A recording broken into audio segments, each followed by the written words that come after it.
All right, we are live. First episode of 2021. What do I do with my hands?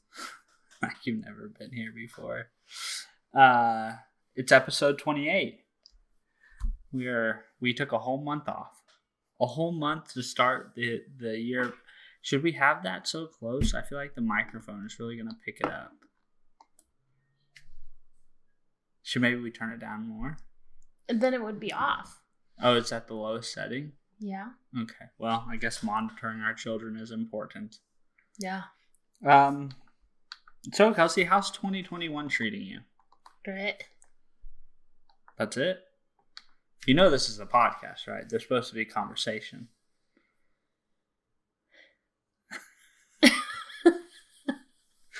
You're not giving me anything to work with? How's 2021 treating you? It's great. How's your 2021 working? Mine's pretty good. The first month flew by. I know. I blinked. I blinked and it was over. Oh, Stevan comes out of the gate and Kelsey's like, "Oh yeah, okay, let's talk. Let's do what you do." Well, I've never said I wasn't awkward. I felt like you were going somewhere with your answer there about how 2021 has been.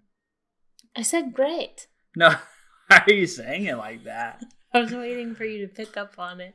Yeah, you sound like Brave. Great. Like the dad from Brave.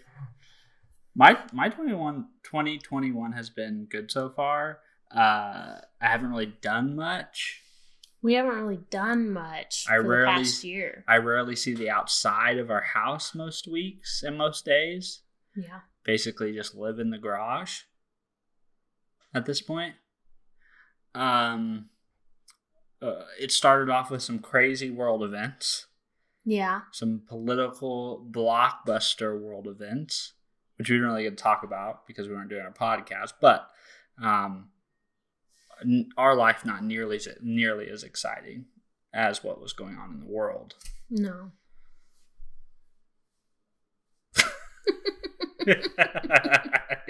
I'll figure it out. You're awful quiet tonight. Well, I guess the big thing that's happening in the early part of 2021 for us is moving. So I guess we're gonna move. Yeah. Yeah. How are you feeling about that? I feel like, didn't we talk about this in our last podcast? Well, we talked about what we were excited for, looking forward to, but I mean, now we're talking, a month later, and it's here. Yeah, it's coming up. I'm excited. I'm excited. You can't keep laughing. It's coming up.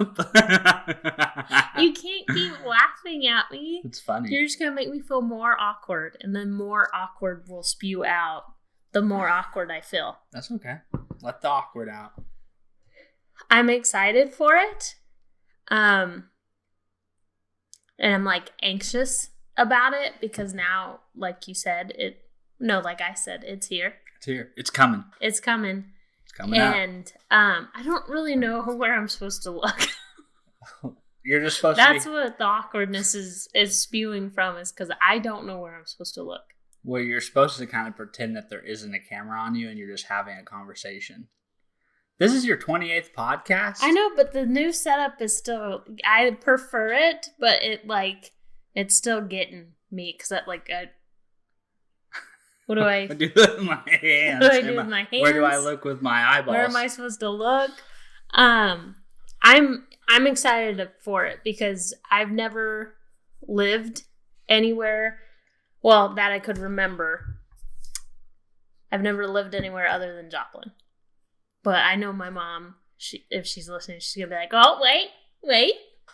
You did live someplace else other than Joplin." I can't remember that. So I'm excited to kind of live someplace else. Gotta be careful not shake the desk too much. I'm excited to live someplace else other than Joplin.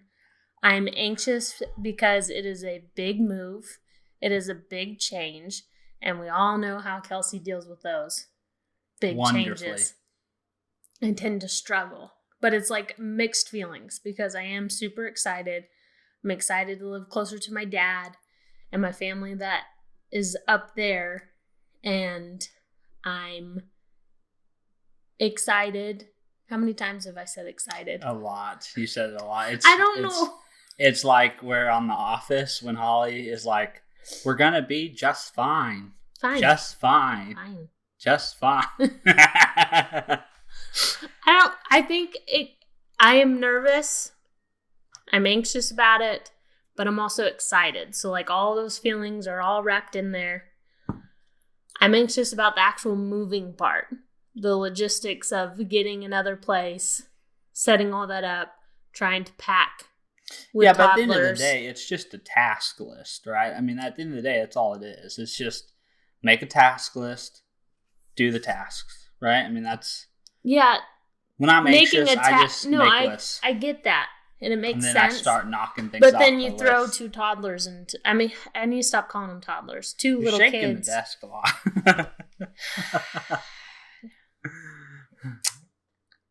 If you throw two little kids into the mix, it makes the whole thing cattywampus. Because they're going to be pulling stuff out, or I'm all day long, I know I'm going to hear, "What you doing, Mom? What's that? What you doing?" And then they're going to try to help. You just got to do it, right? I mean, it's Nike. It's like Nike. I know, but I feel like the anxiousness and stuff will kind of start to dwindle away once I see the stuff actually happening. And when we're doing it. Right now, it's just kind of like a looming. You know what? thing. You know what, though, babe? What? I'm doing it because I have to do it. That's how I feel about it. I feel like it just is what it is. And so, since it's an inevitable thing, there's no sense in really having any emotions about it. You just have to make the tasks list and do the tasks because it's got to happen. It's got to, regardless of what my feelings are about it. That's what I do is that I worry about the thing. Well, I think your feelings are perfectly valid. I just that's kind of like right now my frame of mind is like I took a new job. The new job says I have to move. All right, then I got to move. This is like another thing on the to-do thing. It's like now if it was like more of a choice, I may have more trepidation about it because it's like, oh, am I making the right choice or am I doing the wrong thing? But it's kind of like there is no choice here. It is just a requirement. So we just have to move forward. You're making it very like meh. Like, are you excited at all? I could take it or leave it. In terms of like the moving aspect of it, I mean, honestly, I know, but you're not. You've always been the person that wanted to live someplace else at some point in time. Well, of course, I'd like to live someplace else. That doesn't mean I'd like to live in suburban. Like, if I had a choice of, hey, Steven, you can like go live where you want to live. Well, I'd probably go live in like the Northeast, or I'd go live in the mountains, or I'd go live on a beach somewhere, or Lake Tahoe. Like, we're not living on a beach. I don't like the beach. I mean, it's not like we're moving to my like dream destination. No, I know. We're moving someplace that we have to move to satisfy a requirement, and so. But you're not excited for what that like the next chapter holds, like. Yeah, the next chapter holds more work and more raising. You're making it so much better for me. I'm so excited for this. I was conflicted, and now I'm not conflicted because I just don't. It just is what it is, I guess. Like that. That's what I would have. That's what I say about. I've been with you for like 12 years, and I've heard that statement like a million times. I know. I used to say that a lot in high school to Coach Schultz, and and then after a while, he would like ask me something, and then he would just immediately follow it and be like, "It is what it is." Because like, I mean, it's like when people ask you your opinion on something, and it's like, obviously your opinion doesn't fucking matter what your opinion is on the thing. It is. I care about your opinion. Well, no, I'm saying like the way I look at it is like your opinion doesn't change reality. So it's like, it is what it is. Like, why waste my mental energy or emotional energy on this? Because it doesn't have any impact. For some reason, I'm thinking of the scene of Pirates of the Caribbean where she's giving Jack the sand. And he's like, is the sand going to help? And she's like, you don't want it? Then give it back. And he's like, no. For some reason, you talking about this? I mean, that's what I've... That's like, I just kind of like, okay, well, I can have an opinion about a lot of things in life, and I don't know, some I just feel like... I know, but that's the funny thing is that your wife is asking your opinion. Well, and that's what I mean is like that kind of is like. I feel like your opinion matters. My opinion is that it's something we have to do, so we gotta do it. That's kind of like as far as like I'm processing it. I think I'm also really excited of having a bigger place. We grew out of this place 5 years ago. Yeah, I know. We just have very different opinions on these things. I'm so excited. We're not going to have that much more room to begin with, first of all. It's going to cost twice or 3 times as much for that space. My God, can you please just be excited about like one thing? Well, I just have this. I have an opinion on this. This is an important opinion to me. Like humans have this insatiable need to consume and use everything, and that includes space. But the thing is like they don't actually use the space. Like it's not like the space becomes utilitarian. It's just I have more space, so I can just consume that space with more of stuff. Like I was thinking, like, what if you did an experiment where, like, for every day for 30 days, you recorded every object you interacted with for 30 days. I guarantee you would record probably a quarter of the objects. Well, that all are of our actually objects in your on home. the walls, I don't interact with on a daily basis. I know, but like, I'm not going to live with bare walls. Fair enough. I know, but I'm just saying, like, if you just think of it, it's like our desire for things and to have space for things drives so much. I think I interact with all my things. I don't think so. And the other thing about our family is like permanently stuck to the hip. And we literally because like our place is this big. We could probably have a 4,000 square foot home and we would all end up in the same room. There's nothing wrong with that. There's nothing wrong with that, but it's like, why do you have the other 3,000 square feet if you only well, I'm not going to share a bedroom with our children. No, we're not going to do that. I mean, okay, I'm not. So then what are you trying to say here? We need bedrooms. We need a living room. We need a kitchen. We have all that. Okay. And we don't use all of it. So having more of it, I don't think daily. You just said those rooms we use daily. Our bedrooms, living room, and kitchen. I rest my case. So yeah, I'm excited for a new place. I think a new change of scenery will be nice. That's nice. Shake That's it what up. I've been trying to pull out of your teeth for the past couple minutes.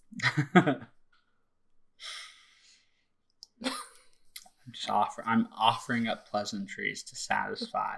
That's what I'm wanting. All right, moving on. The move is happening. We're going to get it done. And we'll be sitting here in like 8 weeks or 12 weeks or less and be recording from our new place. Well, yeah.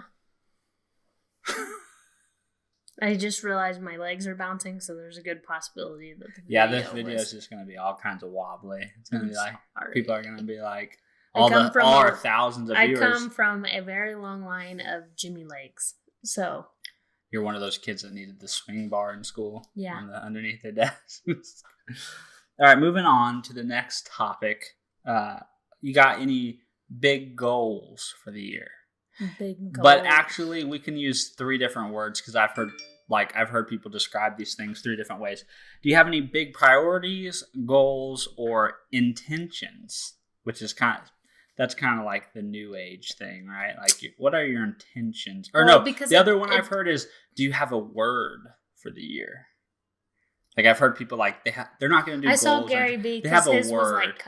His was like kindness or something like that. So what's going on for your 2021? My goal. I mean, it seems only right that if this is our first episode of the year, that we kind of like set the stage. I would like to be able to move my body more. Oh, I was like, we're gonna move, but we're only gonna do it once, okay? Like, what are you asking for, woman? My body more. Good. This coming year. I love that. Not. I support that. I encourage that very much. The definition of healthy, and so well, not all of us are. I know, but I'm done. We can't with all that being that way, and I'm done with feeling like this a lot. So I plan to move more, but in the past, I would set these like crazy expectations of myself to just like jump in and like be someone who loves working out. I know I'm not somebody who enjoys that. So I'm putting low expectations on myself. So as long as I move or give some sort of activity of the day, I'm going to call that good. I love that. Can I share something with you? Yeah. Yeah. Okay. They're such good communicators. Do I have safe space here? It's always a safe space. Okay. So on that thread, because like, I think that is so important when it comes to like setting goals, but also then having approaching them with like a realistic mindset of like, what is actually realistic and what is actually going to not set myself up for failure. And one of the things like I personally struggle with when I set goals is I have a very perfectionistic tendency of like, if I can't do it 100% of the time, then I kind of just if I do good, like knock it out. And then I missed like the 9th. Yeah, you are hyper focused on the then like it's almost like, oh well, I've got to reset and go all again and do it. So like one thing I've been trying to focus on with my goals is like, it's okay not to be perfect every single time. And I think that's kind of like along the same thread of you're saying, which is like, I'm not going to try to make this like hyper specific goal. I'm just going to say I want to move more, and any progress towards that is good. And I don't have to be perfect. I don't have to do it exactly right. It doesn't need to be this huge, miserable thing. It's just this like intention, this directive. Like as long as I'm moving towards this thing, then I know I'm doing good. Right? Yeah. It's like, and I think that's like helpful because I think sometimes people, when they talk about their goals, it's like they talk about it like in terms of like an on or off. It's like they're either working on it or they're not. Well, a lot of people set that expectations of around movement and working out. Like, I'm going to work out every single day. I'm going to work out 40 minutes and I'm going to lose this much weight and I'm going to eat healthy. And it's like you put all this stuff when your life has never revolved around that or looked like that. And then you're just going to throw it all at once. And so that's what I think leads to that. It's unsustainable. It's like when I'm doing those things, it's unsustainable. Yes. It's not sustainable. But it's like when you're doing those things, that's when like the switch is on. And then the minute you stop doing those things, that means the switch is off. And I think what you have to get to a point is where it's like to the way you stated your goal is like, if your goal is to move more, that is an always on thing. Yeah. Just because you're not moving as much as you'd like to, is like, that doesn't mean you're not working on that goal. Any amount of movement, any effort towards that is working on it. You're constantly always working on it. Well, I just don't like the thought of like, I hate the times where I was like pushing myself so hard and then like I get on the scale and I don't see what I want to see. Or I eat crappy one day and then I'm like, I just messed it all up. Yeah, exactly. And then it turns into like, well, screw it. What's the point? That's always been the thing that's the thing that I've always struggled with. It's just like this feeling that I need to ace it all the time, 100% of the time to be doing it. And I guess the thing that I've tried to do this year is like just focus on, I'm every day is a new opportunity. Each day I'm going to make an effort, and if the effort comes up short, that's okay. It doesn't mean that I've stopped. It doesn't mean that I'm no longer focusing on that goal. It just means, okay, that wasn't a great day. That was just kind of like a good day. And then tomorrow's it's like the score resets the next day. I'm trying not to beat myself up over situations that didn't go as planned. Like, oh, you opened it up. Now I can stare at myself. No, don't stare at yourself. I was just making sure it was still recording. So yeah, that's one of my goals for the year, is to just move more, which I had that goal for last year. And me and Jordan, one of my closest friends, we were like, we're going to go walking every day. We're going to go walking together. COVID. Didn't work out. Screwed all that up. Can't leave my house. Well, I like your goal, creepy. I think that'd be great. Why is he staring at the camera like that? I don't know. Raising children, it's a wonderful thing. I just happened to look down and I saw that. It scared me. My goals for the year are very specific. I have more. Oh, go for it.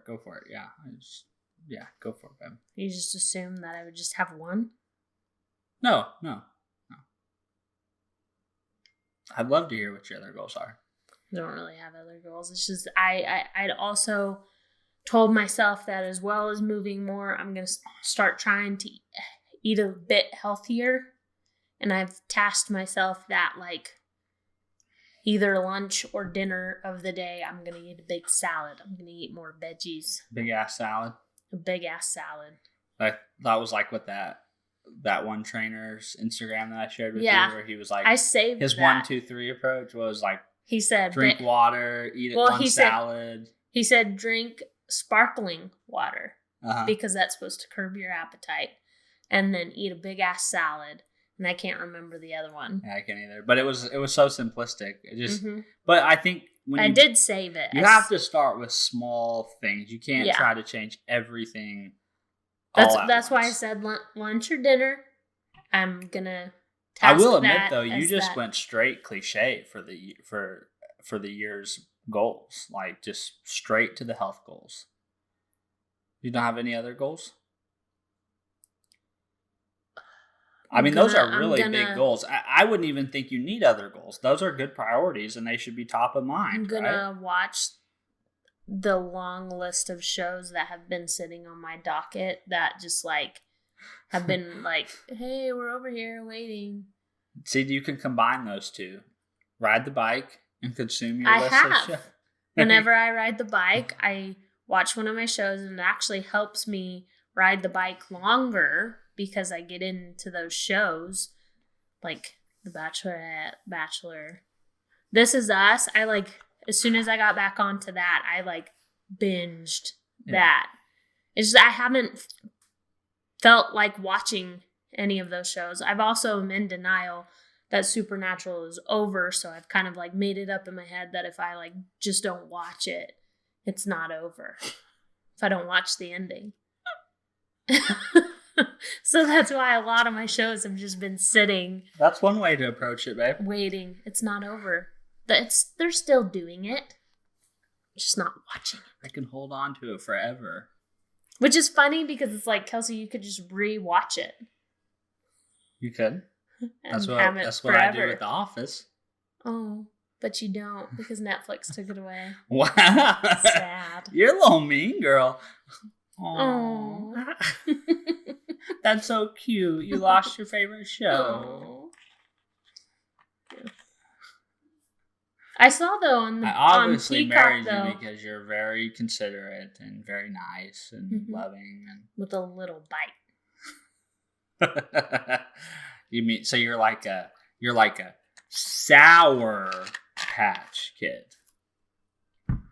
Like really sour. There's very little amount of sweet in there. Whatever. The sweetness just packs a punch. I don't think that's how it works. It is with me. What are your goals?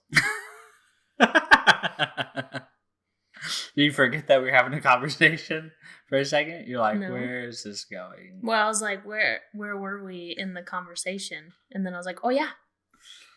My goals are as per the usual specific. So here's Steven's philosophy on goals. You gotta settle in, folks. Yeah, settle in. You gotta set the goals, okay? And then you gotta break the goals down into things that you can do that are actionable, right? For example, like one of my goals is to read 50 books this year, which is about 5 books a month, or 4 to 5 books a month. So the way I translate that into an That's a big task. The way I translate that into an actionable goal is an actionable habit that I can do every day is I'm trying to read or listen to a book for 30 minutes each day. Now, obviously, I'm going to have to do more than 30 minutes a day to actually achieve my goal. But I know as long as I do that one thing, I'm chipping away at the task. So I set up basically several goals. One is I'd like to, I'll just go cliche with you. I'd like to lose some weight this year. So I have a goal for that. And so some of my actionable habits for that are track my food every day, bed by 10 p.m. each day. What was the other one? Exercise every day, which that one is kind of an easy one for me because that's a habit that takes care of itself. It's like brushing my teeth. But the other two are a little bit more difficult. All not perfect like Steven. Well, I say that because it's like for some people, exercising every day may require that it's a task for me. Yeah, so for me, that's kind of like it's a low hanging fruit for me. But the other two are hard. And I'll come back to the sleep one. So then my other goal, besides losing the weight, reading the 50 books, and paying off the car loan. So that's my financial goal. So I kind of have like a mental health and financial goal. And for paying off the loan, my actionable habits aren't really daily. They're more like monthly. So stick to our budget, make our monthly car payment, and save some money every month. So I know if I do those things, then I'll put myself in a good position to accomplish that goal. Mm-hmm. So I feel like that's the key, is like sometimes having big goals, kind of like Kelsey's point, is like if you put those really specific big goals out there, sometimes it can be a little daunting to figure out or it's just more of like when it doesn't necessarily go as planned, it's you feel like a failure. It's disappointing. Yeah. So what I've done is like I've tried to break it down into like a habit tracker. So each day is like a game. And so each day I've got each of these habits that I'm trying to do, and I try to do as many as I can each day. And if I miss some, I don't let it get me down. I just look at it that tomorrow's a new day. Tomorrow's a new opportunity to do more of those habits or check more of those boxes. The hardest one though has been the sleep thing, but it's also the one I've been the most consistent with through the month of January so far. It's hard because I don't feel any different. Okay, so like I have noticed a difference. You can say, but I have. I don't feel like you are quite as touchy. Less irritable? Are you saying I'm an irritable person? I'm saying that you can be. Not always. But I feel like your tolerance for us annoying people in your home. I just think the audio level in our home is ridiculous at times. The amount of noise and the variance of noises in our house. We have 2 small children. Drives me nuts. It's like I just need. And then I think it also ticks you off even more that my ability to ignore. Yes, because you just like sit in the chaos and bask in it, and like it doesn't affect you. I think it makes you so mad. And I'm like, I'm being assaulted right now. But it's almost like you look at me and you're like, why aren't you feeling the same way? It's just that is my defense mechanism that I've developed from living in a chaotic household for a very long time.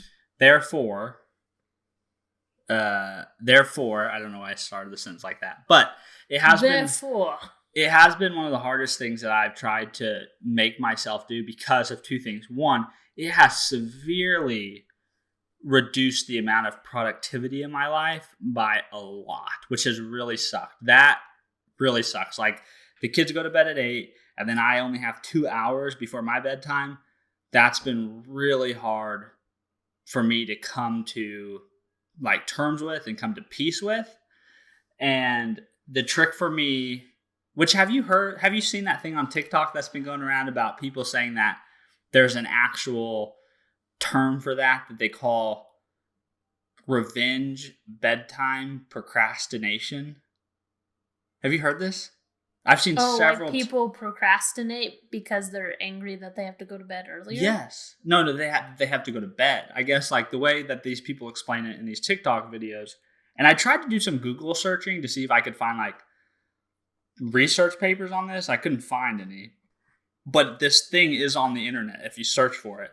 But the people basically describe it as it's basically like a reactance of your psychology, because you know that the next day is filled with things that you can't control your time and how it's going to be spent. So you try to maximize your free time in the evening, and therefore you prolong and put off bedtime longer than what you should, which is basically what I've always described, which is like... You've been doing that your whole life. Yes. And so it's been very difficult for me to like come to terms with, okay, I'm going to go to bed at 10 p.m. because I know it's better for my health, better for my brain. And I know while I don't feel an impact, the science, the literature says that sleep deprivation is very, very bad for you on a lot of fronts. So I'm acknowledging, like I'm living in alignment with, I say that I believe in science, I say I believe in research, and the literature is very clear that you should be maximizing your sleep opportunity and maximizing your quality of sleep during that time. But it's been a struggle because I have to give up some of my free time. I have to reduce the amount of progress I can make on things. I have to be more choosy about what I'm going to work on and what I'm going to make progress on any given day or week. And I've had to, I guess the only way I've been able to balance that mentally is there's this thing that I've heard people say, which is a lot of the times you overestimate what you can do in a year, but you underestimate what you can do in 5. So what I've been trying to tell myself is like, I'm just going to chip away at things little at a time. And I may not get a lot done in a year, but over the course of 5, all of this will add up. So also, I feel like over time, you'll become more efficient with your time. You'll be more used to... Well, I feel like I've always been really efficient with my time. No, I'm saying you'll get better at your time frame that you have. The hardest thing has been then too is like it's almost like I've had this reactance to the whole bedtime thing, which is like, well, if I have to go to bed at 10, I'm just not going to do anything because like there's no time to do anything. I can't have enough time. So I'm working through that, but I know that practicing this habit and establishing this bedtime is a positive thing for the future. So I need to make it a priority. It's a positive thing that we can protect your brain. Protect my brain, protect my health. Yeah. Do all these good things. But it just sucks. I would say it that sucks. I've no, sorry if you can hear our dog snoring. I have noted, I feel like you're not as quick hot-headed. And you can shake your head, I'm respecting your I opinion. have noticed it. I also have noticed you're not as quick to fall asleep at family gatherings. Yes, definitely, because obviously the sleep pressure is not going to be as high. So like Steven, we would literally eat dinner at any family gathering, and then people would look over, and you're like, well, maybe that's like just your because I had body a just full was belly like, and I was done. comfy and needed to go to sleep or take a nap. Don't judge me. But now you're actually staying awake during the family gatherings. I think that it's having a lot of positive internal health benefits that I can't visualize and I can't measure, but I just have to believe based on the existing scientific knowledge that these things are positive things are happening. So I'm going to need to get like a fidget spinner or something. For the podcast? For myself. Why? Because you want to be doing something? I'm struggling right now. All right, last thing. Are you going to get the COVID-19 vaccine? 100%. As soon as it is available to me. Well, I heard that Bill Gates is putting microchips in it so he can track you. If you're worried about being tracked, you probably need to stop using this. I kid. I just see all these like annoying things. But yeah, I mean, I'm with you there. We like 100% vaccine all the way whenever it becomes available. I still think that the federal government could do a better job of a more comprehensive. I would, as we're on this topic, yeah. I would like to point out, I read an article. I already told you. I read an article about how, I forgot where it was, but I believe like maybe Montana. What'd I say? Was it one of the Dakotas? It was, I think it was South Carolina. Oh, I think it was one of the Carolinas. I don't know. It was on CNN. Yes. That one of the Carolinas or something like that, the mayor. In one of the states in the United States of America. One of the 50. Somewhere. The mayor called a local Chick-fil-A manager because they were struggling. They had like hour-long waits for their COVID drive-through thing. And they called the local Chick-fil-A manager, and he showed up, and they said within 45 minutes, he had the wait time down to 15 minutes. Yeah, it's like, let the people do what they're good at, right? Like how amazing is that? And then I talked to your mom, and she said that when they went to go get theirs, they did the one local that had our National Guard running it. And she made the comment to him, wow, this was so fast, like Chick-fil-A's drive-thru. And he said, ma'am, you are not the first one that told us this. That's funny. Like so many people were like so amazed. They equate Chick-fil-A with good service. With quick service. Good service. And it's just insane to actually read the article that he was, the guy comes and he's like, this is where your problem is. He had got extra volunteers there. And he had the wait time down to 15 minutes. I think that speaks to like, not everyone's skill set is applicable to all things, right? Like if you're a really great nurse and you're a really great medical professional, that doesn't mean you're you're not an expert in production or efficiency, right? You're not. So maybe instead of trying to have healthcare people devise these clinics, these drive-through clinics, maybe you need to pair the healthcare specialist with people who specialize, like this guy. Like obviously that's what he does every day, all day, is run a drive-through. Why not pull experts in like that? That's what I'm saying, for that mayor to be like, you know what? Yeah, let's go get the guy who does this 40 hours a week. Call the Chick-fil-A manager. Well, that's like the whole Amazon thing. Like that's okay. If we're struggling to distribute vaccines in the United States of America, call up Jeff Bezos and get his supply chain executives on the phone and have them help you figure out how to remove bottlenecks from your distribution. That's like the best supply chain people in the world probably work for Amazon or Walmart. So why not go? So what we're saying is call Walmart, call Amazon, and call Chick-fil-A, and everyone will be vaccinated by summer. Maybe. I don't know. I just feel like you can draw from that expertise in a better way. I'm not saying that there aren't people like that in government. It just seems like there are also other people out there in the private sector who are working on these different subject matter. They're not distributing vaccine. They're not trying to administer vaccines. They're delivering chicken sandwiches, or they're trying to deliver. But it needs to be viewed from like a customer service perspective. It's all the same. But like the biggest thing that seems to be taking so long is the check-in point. Okay, well, my local pediatrician's office, they now have made that completely automated. Like you get a text message that tells you when to check in. You do it all online, and then you arrive to their parking lot. You text them that you're in the parking lot. You receive a text of where you're supposed to go. You've literally cut out the whole beginning half of going to the doctor's office. The thing I wish, though, from the COVID, I just wish that there was a more central, like, I wish that there was a centralized response. There was like a centralized repository for information.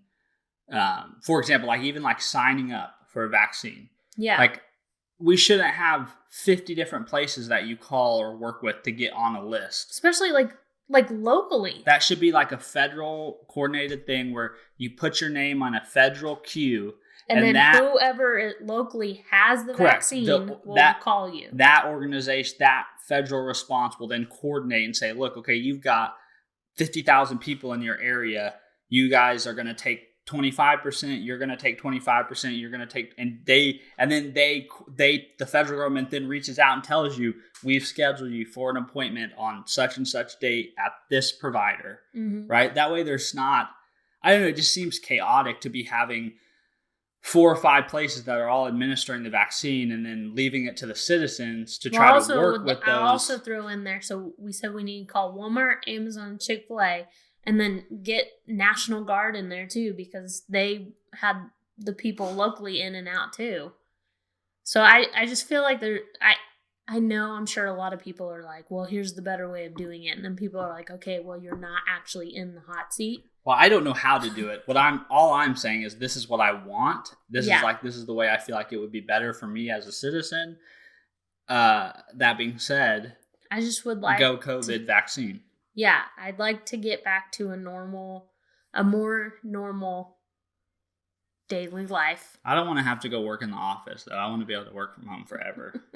I'd also like to put me at the bottom of the vaccine queue. Because you have asthma. I'm tired of worrying about COVID coming into our house.